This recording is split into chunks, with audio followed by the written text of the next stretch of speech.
घना जंगल, चारों ओर ऊंचे ऊंचे वृक्ष और रात की नमी अभी भी पत्तों पर ठहरी हुई थी। आकाश हल्का नीला होने लगा था। ये ब्रह्म मुहूर्त का समय था, जब प्रकृति सबसे शांत होती है। एक साधु अपने शिष्य के साथ तीर्थ यात्रा पर निकले थे। संध्या होने पर उन्होंने उसी जंगल में विश्राम किया। शिष्य गहरी नींद में सोया हुआ था, लेकिन महात्मा जी जाग चुके थे। उसी समय उनकी नजर सामने पड़ी। झाड़ियों के बीच से एक काला नाग धीरे धीरे सरकता हुआ उनकी ओर आ रहा था। उसकी आंखों में चमक थी और उसका रास्ता सीधा उस सोए हुए शिष्य की ओर जा रहा था। महात्मा जी समझ गए, अगर ये नाग कुछ ही क्षण में उस शिष्य तक पहुंच गया तो उसकी मृत्यु निश्चित है।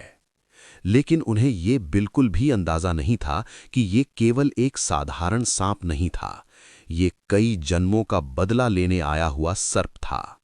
और कुछ ही क्षणों में जंगल में एक ऐसा निर्णय होने वाला था जो गुरु और शिष्य दोनों की नियति बदल सकता था। एक महात्मा जी अपने शिष्य के साथ तीर्थाटन के लिए निकले थे। संध्या होने पर वे एक घने जंगल में विश्राम करने लगे। रात बीत गई, ब्रह्म मुहूर्त का समय हुआ तो महात्मा जी जाग गए, लेकिन उनका शिष्य अभी भी गहरी नींद में सो रहा था। तभी अचानक उनकी नजर एक काले नाग पर पड़ी। वह धीरे धीरे सरकता हुआ उनके शिष्य की ओर बढ़ रहा था। दृश्य देखकर साफ लग रहा था कि नाग उसे डसने ही आ रहा है। लेकिन महात्मा जी एक विशेष विद्या जानते थे। वे पशु पक्षियों की भाषा समझ सकते थे। उन्होंने उसी भाषा में नाग से कहा, कहाँ बढ़ते चले जा रहे हो? क्या उसे डसने का इरादा है? एक मनुष्य के मुख से अपनी ही भाषा सुनकर नाग चौंक गया।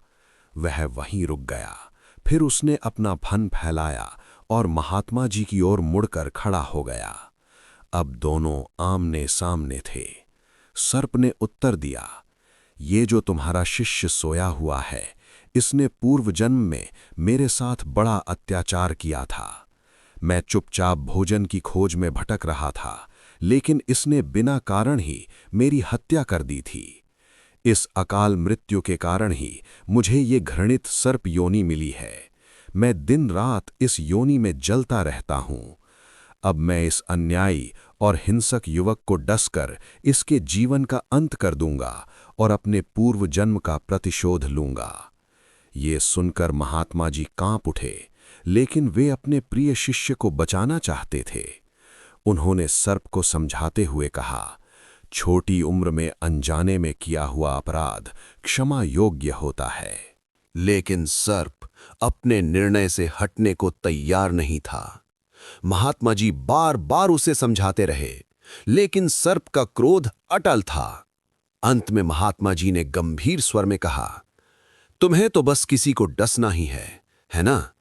तो मेरे शिष्य को छोड़ दो और उसकी जगह मुझे डस लो। फिर उन्होंने चेतावनी दी, यदि तुम अपनी जिद पर अड़े रहोगे तो मैं अपनी शक्ति से तुम्हें यहीं भस्म भी कर सकता हूं। लेकिन उससे बेहतर है कि तुम अपना प्रतिशोध मुझ पर पूरा कर लो। कुछ क्षण जंगल में गहरा सन्नाटा छा गया। फिर सर्प ने निर्णय लिया। वो तेजी से आगे बढ़ा और पूरे क्रोध के साथ महात्मा जी को डस लिया। उसके डसते ही महात्मा जी ने तुरंत अपनी कमर से चाकू निकाला और जिस स्थान पर सर्प ने काटा था उसी अंग को काटकर दूर फेंक दिया। जंगल की हवा अचानक भारी हो गई। लेकिन इस घटना का असर केवल उस क्षण तक सीमित नहीं था। ये घटना एक ऐसी शिक्षा बनने वाली थी जो उस शिष्य के जीवन को हमेशा के लिए बदल देगी।